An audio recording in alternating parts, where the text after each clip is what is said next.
Bonjour tout le monde, ça va, vous allez bien? Très bien, j'espère que vous êtes en très bonne santé, en très bon état, en très bonne forme, avec surtout ces fortes pluies et ce fort froid. Alhamdulillah ala kulli hal. Alors, aujourd'hui, on a encore une fois une leçon en grammaire. C'est la suite de la leçon dont on a étudié ou bien on a parlé de l'attribut de sujet. D'accord? Dans cette vidéo, dans cette leçon, on va parler exactement des verbes d'état. D'accord? Alors, là, je vais vous donner les principaux verbes d'état.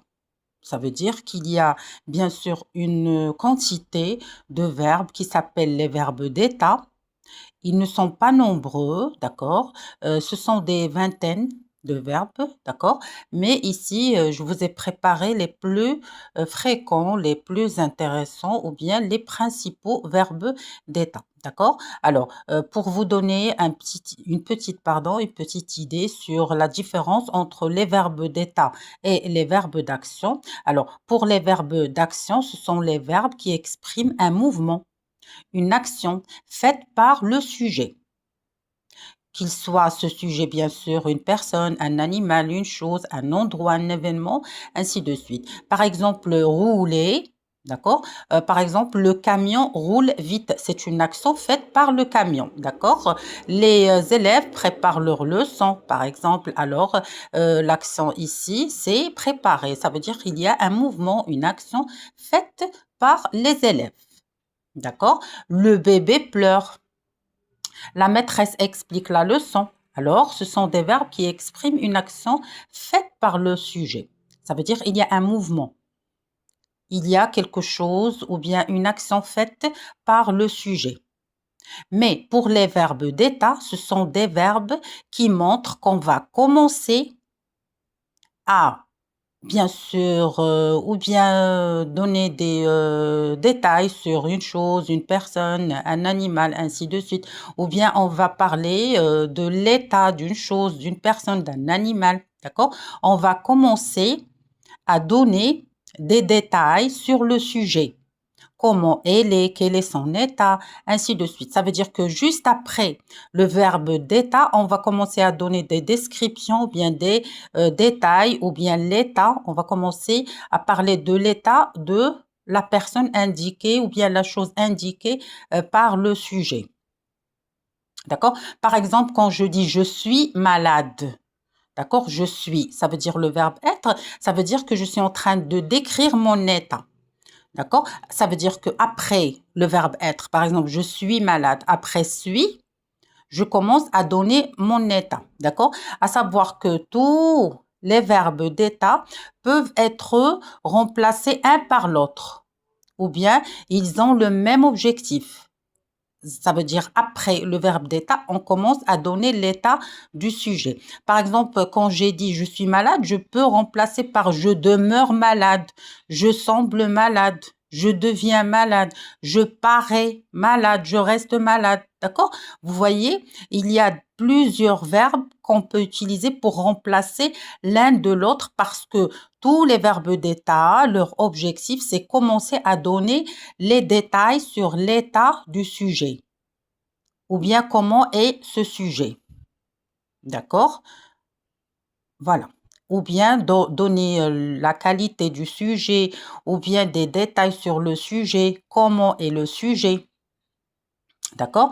Voilà. Alors, comme j'ai dit bien sûr, dans la leçon de l'attribut de sujet, on a dit que l'attribut de sujet, tout simplement, c'est un complément de la phrase. C'est un élément essentiel dans la phrase. D'accord? Mais on l'appelle pas bien sûr un complément d'objet direct ou bien complément d'objet indirect ou bien complément d'objet second parce qu'il vient après un verbe d'état et bien sûr il est attribué au sujet. Il décrit le sujet.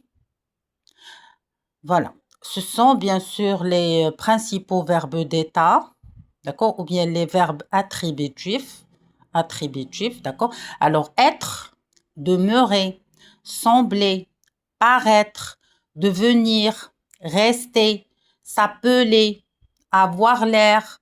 Par exemple, quand j'ai dit je suis malade, je peux remplacer avec j'ai l'air malade. Vous voyez? que ça soit être ou bien paraître ou bien demeurer ou bien sembler avoir l'air, ils ont le même objectif. On peut remplacer l'un par l'autre. D'accord? Mais par exemple, quand je dis se nommer, il se nomme Farid, par exemple, voilà, j'ai donné des détails sur cette personne. Je peux bien sûr remplacer avec s'appeler. Il s'appelle Farid. Vous voyez, c'est le même objectif.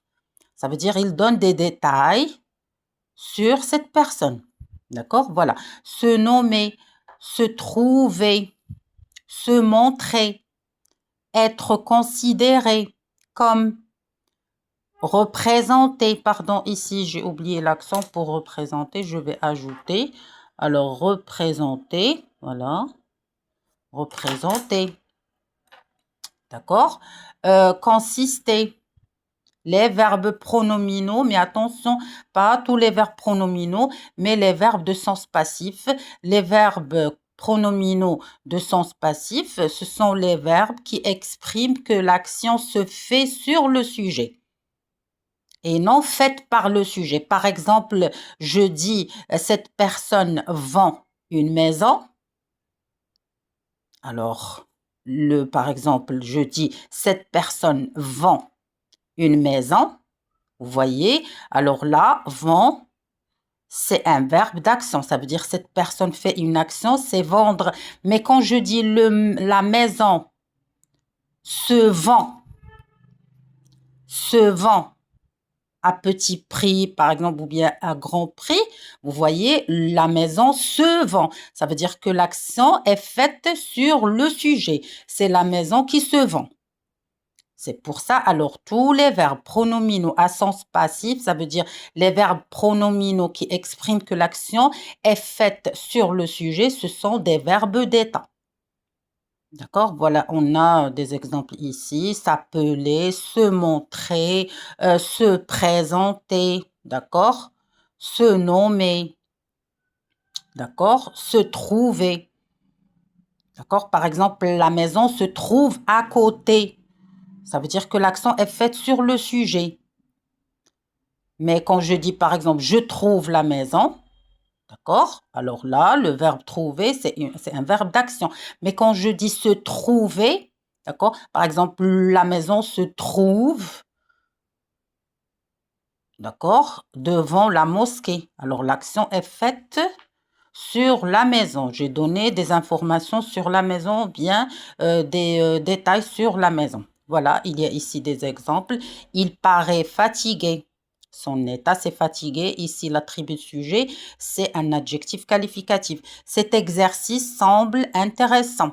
Vous voyez ici, je peux remplacer ici, par exemple, il paraît fatigué. Je peux dire, il semble fatigué. Il a l'air fatigué. Vous voyez, je peux remplacer un par l'autre parce que l'objectif de tous les verbes d'état, c'est montrer l'état du sujet ou bien donner des détails sur le sujet. D'accord? Elle a l'air heureuse. Je peux dire, elle paraît heureuse. Elle semble heureuse. Elle se montre heureuse. Elle a l'air heureuse. D'accord? Alors, c'est ça l'objectif des verbes d'état. Ça veut dire, après le verbe d'état, le complément de la phrase s'appelle l'attribut de sujet ou bien le verbe attributif. Bien sûr, ce sont les verbes d'état. Je parle des verbes d'état. Alors, après, dans une phrase, quand il y a un verbe d'état, d'accord, ce n'est plus un verbe d'action. Ça devient un verbe d'état. Et le complément qui vient après le verbe d'état s'appelle l'attribut de sujet parce qu'il est attribué au sujet. Il donne des détails sur le sujet. D'accord? Voilà. Alors, et voilà, jusqu'ici, je vous souhaite une très bonne journée. J'espère que l'explication était claire pour vous et facile, bien sûr. Si vous avez des remarques, n'hésitez pas à mentionner dans les commentaires. Je vous remercie d'avoir suivi, bien sûr, cette vidéo. Je vous souhaite une très bonne journée. Je vous donne rendez-vous à une autre vidéo. Merci, à la prochaine.